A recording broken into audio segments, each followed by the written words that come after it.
जी, अस्सलाम वालेकुम। उम्मीद करता हूँ कि आप सब लोग बिल्कुल खैरियत से होंगे। मेरा नाम सैयद मुअज़्ज़म अली है और जैसा कि मैंने आप लोगों से कमिटमेंट की थी कि मैं लिंक्डइन के ऊपर एक प्रोग्राम आप लोगों के लिए रिकॉर्ड करूँगा। पहले तो ये सोचा था कि लाइव आऊँगा, लेकिन वहाँ पे एक कबाहत ये होती है कि जब आप लाइव आ जाते हैं तो उस वक़्त कमेंट्स का जवाब देना जो है वो मुश्किल हो जाता है और आप टॉपिक से हट जाते हैं। तो मैंने सोचा कि क्यों ना प्रोग्राम को लाइव करके सॉरी रिकॉर्ड करके इसको 10 बजे अपने कमिटेड टाइम के ऊपर ब्रॉडकास्ट कर दूं, ताकि फिर जो आप लोग कमेंट्स कर रहे होंगे उनको मैं उसी वक्त साइड बाय साइड रिस्पॉन्ड करता जाऊं। सो प्रोग्राम के बारे में बताता हूँ। ये बेसिकली लिंक्डइन प्रोफाइल ऑप्टिमाइजेशन के बारे में थोड़ी सी बात करूंगा मैं, और उसके साथ साथ जो हम पाकिस्तान में बैठे बैठे रिमोट अपॉर्चुनिटीज़ जो हैं उनको कैसे हम लोग जो है वो एक्सप्लोर कर सकते हैं, उनको किस तरीके से हासिल कर सकते हैं, उसके बारे में बात करूँगा। ऑल्दो कि ये इतना आसान है नहीं जितना ये नज़र आता है। मतलब कि ऑनलाइन अपॉर्चुनिटीज़ हैं, उसके लिए आपकी प्रोफाइल कितनी स्ट्रांग होनी चाहिए, कितनी रेलेवेंस होनी चाहिए, ये बड़ा अहम है। तो इसको इग्नोर किए बगैर, मतलब अगर हम सोचते हैं कि हम लोग हासिल कर लेंगे ऑनलाइन अपॉर्चुनिटीज़ या इंटरनेशनल अपॉर्चुनिटीज़, तो उसमें थोड़ा सा चीज़ों को स्ट्रेटजाइज करना पड़ता है। एक डिस्क्लेमर ये है कि आपको थोड़ी सी पीछे नॉइज़ या कुछ 14 अगस्त की खुशी में बच्चे बाजे वगैरह बजा रहे होते हैं, तो उसकी आवाज़ें आपको आएंगी, तो आपने उसको इग्नोर करना है। तो coming back to the topic, हम स्ट्रेट अवे पहले प्रोफाइल ऑप्टिमाइजेशन पे जाएंगे।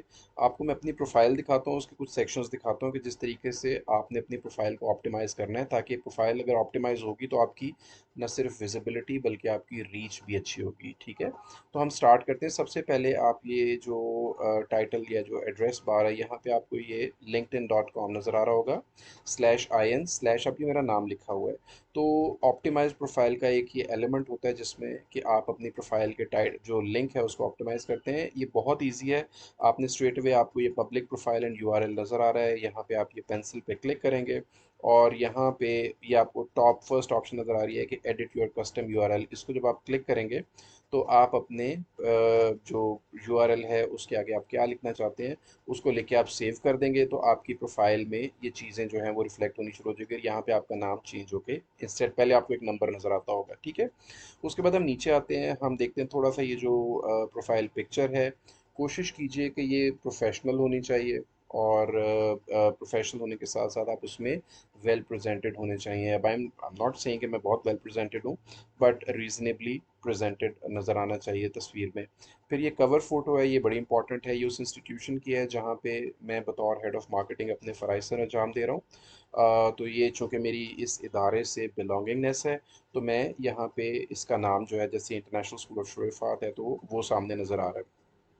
फिर ये टाइटल बड़ा इंपॉर्टेंट है, जो डिजिटल मार्केटिंग स्पेशलिस्ट कौन, क्योंकि जब आप, जैसे मैं आपको एक एग्जांपल देता हूँ, अब आप ये नेटवर्क पे जब जाएंगे ना, तो नेटवर्क पे जाके जैसे भी एक मुझे एक इनविटेशन आया मोइज़ जैदी की, इनके जो नीचे ये जो टाइटल लिखा है ना, मुझे सिर्फ यहाँ तक नज़र आ रहा है।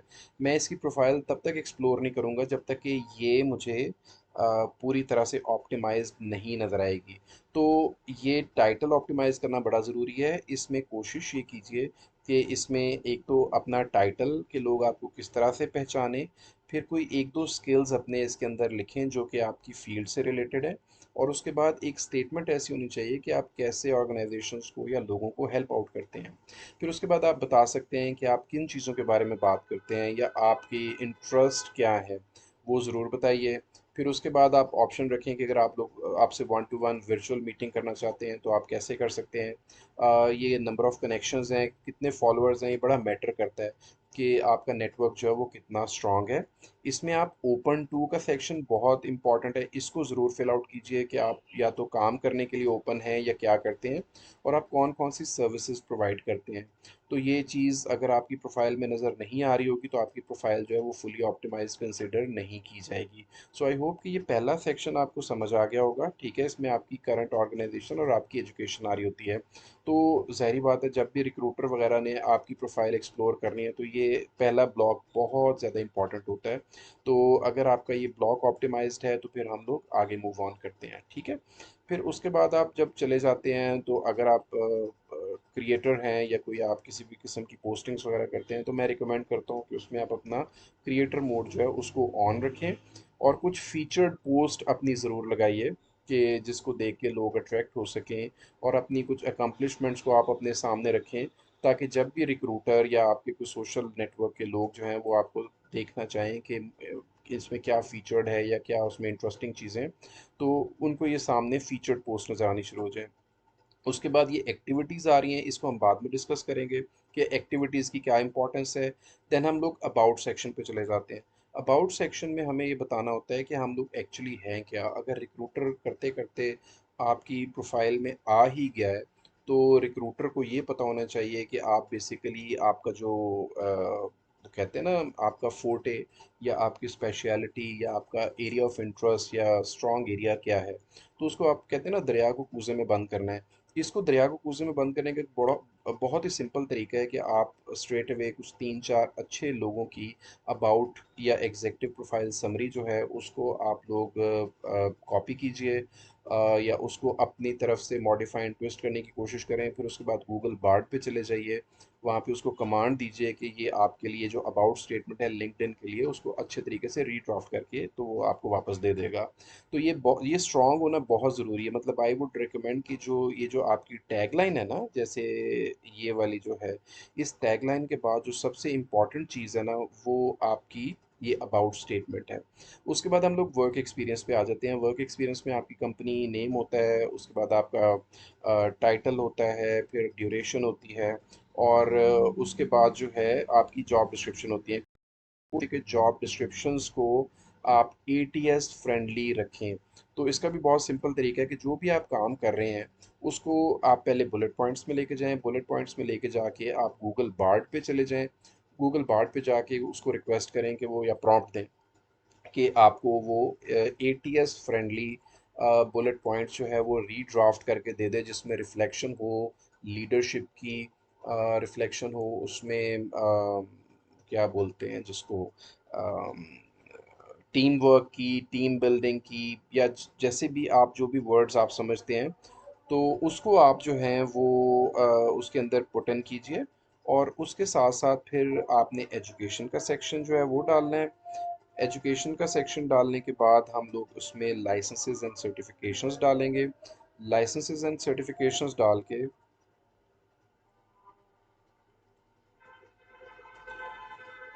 अच्छा वो चूँकि अज़ान हो रही थी तो I I have taken a break. अच्छा, उसके बाद लाइसेंसेस एंड सर्टिफिकेशन बहुत इंपॉर्टेंट है, उसको आप ज़रूर इसके अंदर मेंशन कीजिए। चाहे जैसे ऑब्वियसली फ़्रेश ग्रेजुएट्स होते हैं तो उनके लाइसेंसेस एंड सर्टिफिकेशंस वगैरह नहीं होती, तो कोशिश कीजिए कुछ 2-2 घंटे के, 4-4 घंटे के फ्री कोर्सेज यूडेमी या कोर्सेरा से ज़रूर उठाइए और उनको कीजिए। उसके बाद अपने स्किल्स जो हैं वो आप न सिर्फ ऐड कर सकते हैं, बल्कि उसमें आप डेमोन्स्ट्रेट भी कर सकते हैं। वो भी छोटी छोटी क्विज़ेज़ हैं जिसकी बेसिस के ऊपर आपके जो स्किल्स हैं उनकी डेमोन्स्ट्रेशन आ जाती है, और ये एम्प्लॉयर्स को बहुत पसंद होती है। फिर उसके बाद जो आप ये रिकमेंडेशंस हैं वो आप लोगों को रिक्वेस्ट कीजिए कि आपके लिए रिकमेंडेशंस लिखें, और आप लोगों के लिए भी रिकमेंडेशंस लिखें। और ये बहुत एक इजी काम है, आप वही गूगल बार्ड पे जाके लोगों के लिए भी इंफॉर्मेशन जो है या रिकमेंडेशंस लिख सकते हैं, और लोगों को कहें कि वो आपके लिए भी करें। जब आपकी प्रोफाइल जो है वो ऑप्टिमाइज्ड होगी, तो देर आर चांसेस कि जो रिक्रूटर है वो न सिर्फ आपको नोटिस करे बल्कि कंसिडर भी करे किसी भी रोल के लिए जिस पे आप अप्लाई कर रहे होते हैं, क्योंकि एक तरह से आपका रिज्यूमे ही है जिस पे कि आप किसी भी पोजीशन के लिए किसी भी बंदे की तरफ या उसके ऑर्गेनाइजेशन की तरफ अप्लाई कर रहे होते हैं। अब हम चाहते हैं कि आपको मैं जो क्विकली बताऊं कि ये जो जॉब्स हैं आप उसको, रिमोट जॉब्स को कैसे सर्च कर सकते हैं। Now this is part 2 of the video. I hope कि जो पार्ट 1 में आप लोगों ने ये जो प्रोफाइल ऑप्टिमाइजेशन है उससे मुतल्लिक अपने पास काफ़ी सारे पॉइंट्स गैदर कर लिए होंगे। तो अब हम चलते हैं स्ट्रेट वे जॉब्स की तरफ, जिसमें मैं आपको थोड़ा सा बताऊंगा, टिप्स दूंगा कि आप कैसे फ़िल्टर्स यूज़ करते हुए रिमोट जॉब्स को सर्च कर सकते हैं, और कुछ टिप्स एंड टेक्निक्स भी बताऊंगा जिससे आप थोड़ा सा डिफरेंस जो है वो भी क्रिएट कर सकते हैं। जब आप जॉब्स में जाते हैं, तो जैसे फॉर एग्जांपल आप अगर चाहते हैं डेवलपर की फॉर एग्जांपल जॉब चाहते हैं, या बड़ी बेसिक लेवल अगर की जो नौकरी चाहते हैं, जब आप इसको यहाँ पे लिखेंगे ना, टाइप करेंगे सर्च में, और जब आप एंटर प्रेस करेंगे तो आपके पास कुछ फ़िल्टर्स आ रहे होंगे, ठीक है। इन फ़िल्टर्स में हम लोग जॉब्स तो सर्च, इसमें क्राइटेरिया लगा ही हुआ है, हम उसमें डिसाइड करते हैं, डिफ़ाइन कर देते हैं कि ये पिछले 1 महीने में जो है वो पोस्ट हुई हो, जॉब और उसके रिजल्ट्स आ जाएंगे हमारे पास, वो 414 हैं। फिर एक्सपीरियंस लेवल में हम लोग कहते हैं कि हम इंटर्नशिप और एंट्री लेवल हम ये सेलेक्ट कर देते हैं। तो इस पे हमारे पास हम एसोसिएट भी रख देते हैं इसमें। तो हमारे पास 106 रिजल्ट्स आ गए हैं। अब कंपनी वो हमसे पूछ रहा है, कंपनी का ज़रा ज़्यादा ब्रॉडर क्राइटेरिया हो जाएगा, तो हम इसको रहने देते हैं। हम इसको जॉब टाइप अब सर्च करते हैं। हम इसको या तो फुल टाइम कर सकते हैं, पार्ट टाइम, कॉन्ट्रैक्ट, टेम्परेरी और इंटर्नशिप, ये सेलेक्ट हम करके और शो रिजल्ट्स करने के बाद जो ऑन साइट या रिमोट है, इसमें से हम इसको रिमोट सर्च कर देते हैं। और जब हम रिमोट सर्च करेंगे तो हमारे पास 37 रिजल्ट्स आ जाते हैं।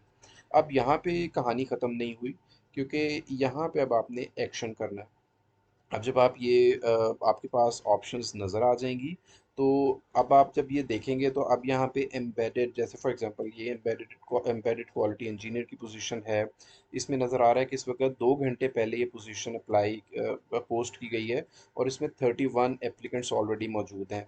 तो आप यहाँ पे ना सिर्फ अप्लाई कर सकते हैं, बल्कि उसमें आप इस कंपनी को जैसे एक तो फॉलो भी कर सकते हैं, और फॉलो करने के बाद आप ये भी देख सकते हैं कि कौन सा रिक्रूटर है जो कि, या इसमें जो इससे रिलेटेड कौन से लोग हैं जो कि रिक्रूटमेंट कर रहे हैं। ठीक है।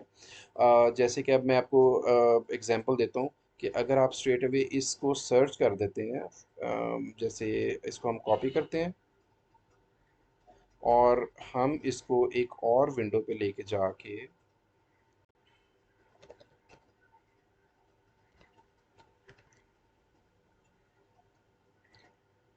तो हम इसको सर्च कर देते हैं। ठीक है, जब हम सर्च पे लगाते हैं ना ऐसे, और सर्च करने के बाद अभी तक इस पे कोई रिजल्ट्स नहीं हैं, ठहरे हम इसको थोड़ा सा डॉट पाकिस्तान हटा के देख लेते हैं। अब देखते हैं कि हमें कोई रिजल्ट देता है। थोड़ा सा टाइम लेगा। अच्छा जी, iOS डेवलपर, अभी देखें ये आ रहा है iOS डेवलपर। अब हम इसमें जब पीपल को सिलेक्ट करेंगे तो ये हमारे पास iOS डेवलपर्स आ जाएंगे। ठीक है। और उनकी करंट कंपनी अगर हम यही वाली माइक्रोसिस एक्स लगाते हैं, MICROSYS X, तो अगर हम ये वाली कंपनी हम इसमें टाइप करते तो ये इसमें नहीं है। इसका मतलब है कि जो पोजीशन है ये किसी पर्सन ने एज अ पोस्ट अपने वॉल पे नहीं लगाई हुई। बट अगेन आप इस कंपनी से लोगों को ढूंढ सकते हैं। जैसे माइक्रोसिस से हम ऐसा करके देख लेते हैं, माइक्रोसिस कंपनी को ही ढूंढ लेते हैं। जैसे ये कंपनी है ना, तो हम इसमें देखते हैं कि इसमें पीपल कौन कौन है। तो अब ये आपके पास ये कुछ लोग हैं जो कि इस ऑर्गेनाइजेशन में काम कर रहे हैं। यहाँ से आप सेलेक्ट कर सकते हैं जिस बंदे को भी आपने अप्रोच करना है, जो कि रिक्रूटमेंट मैनेजर हो सकता है या टैलेंट एक्विजिशन स्पेशलिस्ट हो सकता है। उसको आपने एक अच्छा सा मैसेज गूगल बार्ड से ड्राफ्ट करके भिजवाना है और हवाला देना है कि मैंने एक पोजीशन देखी है आपकी ऑर्गेनाइजेशन में, जिसके लिए I am interested from Pakistan, और अपनी कुछ थोड़ी सी आप उसमें एक्सपर्टीज़ लिख दीजिए और उसको कनेक्ट बैक की ऑप्शन दें। तो इस तरह से जब आप करेंगे तो आई एम श्योर कि अगर आप डेली बेसिस के ऊपर अपने रेज्यूमे को और अपनी जो जॉब एप्लीकेशन को ज़रा नैरो डाउन करते रहेंगे तो आपके रिजल्ट्स बहुत अच्छे आएंगे। अब कमिंग बैक कि आपने अपनी जो जो मैंने शुरू में कहा था कि हम इसको बाद में डिस्कस करेंगे, तो हम जो जॉब डिस्क्रिप्शन है ना, उसको जब हम एटीएस फ्रेंडली हमने करना होता है ना, उसमें सारी कहानी जो है वो छुपी हुई है। क्योंकि अगर आपका ये जो अबाउट स्टेटमेंट जो है, ये वाली जो आपका हेडिंग है, और जो आपकी ये जो वर्क एक्सपीरियंस है, ये अगर एटीएस फ्रेंडली नहीं होगा, आपकी जो जिस जॉब के लिए आप अप्लाई कर रहे हैं, तो आपको शॉर्ट लिस्टिंग नहीं मिलेगी। और एटीएस फ्रेंडली जो है ये एप्लीकेंट ट्रैकिंग सिस्टम होता है, ये ऐसा सिस्टम होता है जो ऑर्गेनाइजेशन एक रन करती है सिस्टम, और आपका रिज्यूमे जो है वो उसमें स्कोर आ जाता है कि आपका रिज्यूमे एटीएस फ्रेंडली है या नहीं है। तो जब आप उसको आपका रिज्यूमे एटीएस फ्रेंडली हुआ ही ना, तो आपको शॉर्ट लिस्टिंग मिलेगी नहीं। तो कोशिश कीजिए कि अपना ये जो अबाउट सेक्शन है, अपनी जॉब डिस्क्रिप्शन है, इसको ज़रूर एटीएस फ्रेंडली करें। और एक टिप है, जैसे मैंने लास्ट में कहा था कि आपको मैं ये एक्टिविटी के बारे में बताऊंगा। ये आपकी पोस्ट जो है बहुत डिफाइन करती हैं कि आपकी, जब आपको ज़ाहिर बात है रिक्रूटर्स जो हैं वो लिंक्डइन के ऊपर देखते हैं और क्वालिटी ऑफ पोस्ट देखते हैं कि आपकी पोस्ट जो है वो कितनी एंगेजिंग है, आपकी पोस्ट जो है वो कितनी रेलेवेंट हैं और उसमें क्या आप प्रेजेंट करने की कोशिश करते हैं, जिस इंस्टीट्यूशन में आप काम करते हैं उसकी आप क्या जो है उसको कैसे रिप्रेजेंट कर रहे हैं। तो ये भी बहुत मैटर करता है। रेगुलर पोस्टिंग्स कीजिए, लिंक्डइन हैशटैग्स के ऊपर चलता है, कोशिश कीजिए कि लिंक्डइन को हैशटैग्स के ऊपर जो है उससे बेनिफिट लें और रेलेवेंट हैशटैग्स यूज़ करें, प्रॉपर कॉपी राइटिंग यूज़ करें। अब आपके पास गूगल बार्ड है, सो आई डोंट थिंक सो कि आपके आपके लिए कोई मसला होना चाहिए। गूगल बार्ड पे आप कमांड दें, वो आपको बेहतरीन तरीके की कैप्शंस जो है वो लिख के दे सकता है। सो आई होप कि ये क्विक वीडियो आपके लिए हेल्पफुल रही होगी। और अब आपके जो जो कमेंट्स आएंगे इंशाल्लाह आई विल ट्राई कि मैं उनको ऑन द स्पॉट जो है वो कमेंट्स की शक्ल में एड्रेस करता रहूं। और मुझे अपनी फीडबैक से ज़रूर आगाह कीजिएगा। Thank you very much.